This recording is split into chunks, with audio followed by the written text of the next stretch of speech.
Existem inteligências velando pelas águas, magnetizando-as para o bem da coletividade.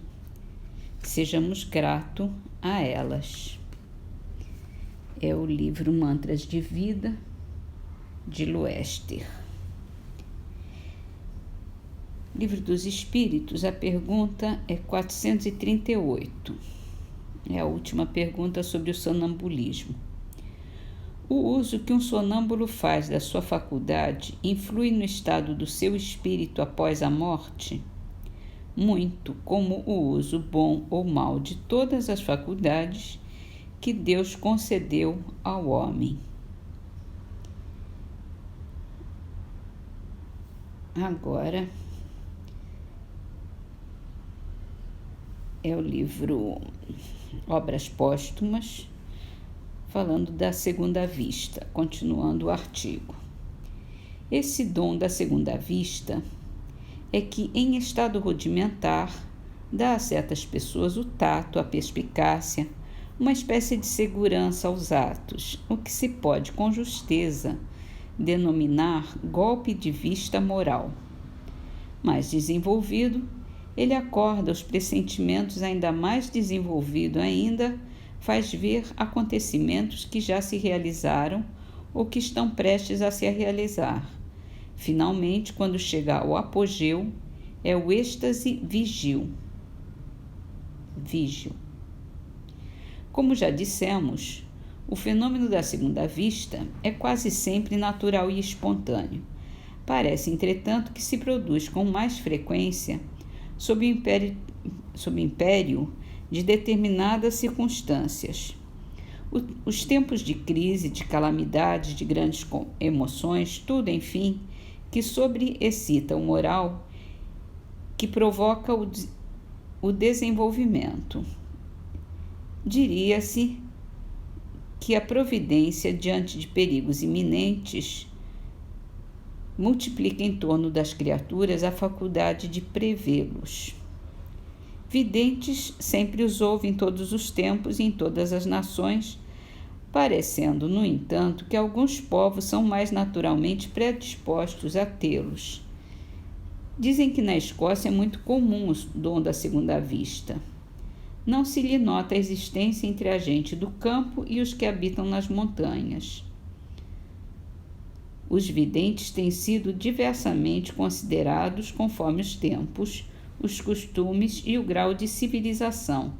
Para os céticos, eles não passam de cérebros desarranjados, de alucinados. As seitas religiosas os arvoraram em profetas, sibilas, oráculos. Nos séculos de superstição e ignorância, eram feiticeiros e acabavam na fogueira. Para o homem sensato que acredita no poder infinito da natureza e na bondade inesgotável do Criador, a dupla vista é uma faculdade inerente à espécie humana, por meio da qual Deus nos revela a existência da nossa essência espiritual. Quem não reconheceria um dom dessa natureza em Joana d'Arc e em toda uma multidão de outras personagens que a história qualifica de inspiradas? Muito se tem falado de pessoas que, deitando as cartas, disseram coisas de surpreendente verdade. De modo nenhum pretendemos fazer-nos apologistas dos ledores da Buena Dicha, que exploram a credulidade dos espíritos fracos e cuja linguagem ambígua se presta a todas as combinações de uma imaginação abalada. Mas não é de todo impossível que certas pessoas, fazendo disso um ofício, tenham o dom da segunda vista, mesmo a seu malgrado. Sendo assim, as cartas entre as suas mãos não passam de um meio, de um pretexto, de uma base de conversação. Elas falam de acordo com o que veem, não com o que indicam as cartas para as quais apenas olham. O mesmo se dá com outros meios de adivinhação, tais como as linhas das mãos, a clara do ovo, os outros símbolos místicos.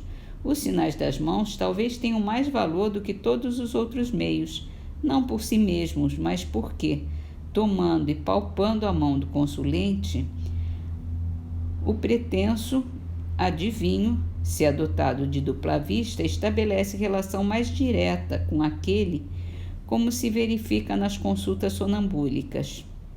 Podem incluir-se os médiuns videntes na categoria das pessoas que possuem a dupla vista, com efeito do mesmo modo que estas últimas, aqueles julgam ver com os olhos, mas na realidade a alma é que vê, e por essa razão é que eles veem tão bem com os olhos abertos como com os olhos fechados. Segue-se necessariamente que um cego poderia ser médium vidente, tanto quanto um que tenha perfeita vista. Constituiria estudo interessante indagar se essa faculdade é mais frequente nos cegos. Somos levados a crê-lo, dado que, como se pode verificar experimentalmente, a privação de comunicar-se com o meio exterior por falta de certos sentidos confere em geral poder maior à faculdade de abstração da alma e, consequentemente, maior desenvolvimento ao sentido íntimo pela qual ela se põe em relação com o mundo espiritual. Podem, pois, os médiuns videntes ser identificados às pessoas que gozam da vista espiritual, mas seria, porventura, demasiado considerar essas pessoas como médiuns, porque a mediunidade se caracteriza unicamente pela intervenção dos espíritos, não se podendo ter como ato mediúnico o que alguém faz por si mesmo. Aquele que possui a vista espiritual vê pelo seu próprio espírito, não sendo de necessidade para o uso da sua faculdade o concurso de um espírito estranho.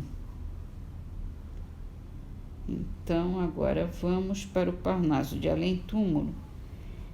A poesia é de Raul de Leone. Ela se chama Soneto. Se todos nós soubéssemos na vida a verdade grandiosa e soberana, não faltaria o gozo que promana dos sentimentos da missão cumprida. Mas na terra, a nossa alma empobrecida, presa dessa vaidade toda humana, de desgraças e de erros, se engalana, numa incerteza amarga e reprimida. Vamos passando assim a vida inteira sem esposar a crença imorredora, a fé demolidora de montanhas, quase imersos na treva da cegueira, sem vislumbrar a luz orientadora nessa noite de dúvidas estranhas.